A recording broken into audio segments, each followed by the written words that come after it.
এখন সকাল 10টা বাজে, তার রান্নাবান্না সব হয়ে গেছে। মোবাইল ঘাঁটছি, আমার সময় মেয়ে ফোন করলো, মা দেখো তো গেটে জানে কে এসছে, তুমি কি বাড়িতে নেই? আমায় ফোন করলো যে তোর মা বাড়ি নেই, তাই আমি তোমায় ফোন করছি, তুমি একটু দেখো তো গেটে কে এসছে। হ্যাঁ হ্যাঁ, ঠিক আছে, ঠিক আছে। তো সব না করেছি বারে বারে, তবুও শুনলো না। আজকে আমার জন্মদিন, তা কালকে রাতেই ছেলে মেয়ে বলেছে কেক পাঠাবে, কিন্তু ওদের ছাড়া কেক আমার ভালো লাগে না। তা আমি বারে বারে বলেছি না আজকে কেক পাঠাবি না পাঠাবি না, প্রতিবারই পাঠায় ছেলে মেয়ে দুজনে মিলে। তা সমানে বলে গেছি না পাঠাবি পাঠাবি না পাঠাবি না।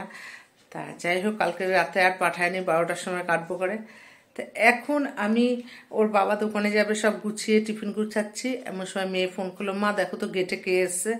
তা আমি গিয়ে দেখি কেক এসছে।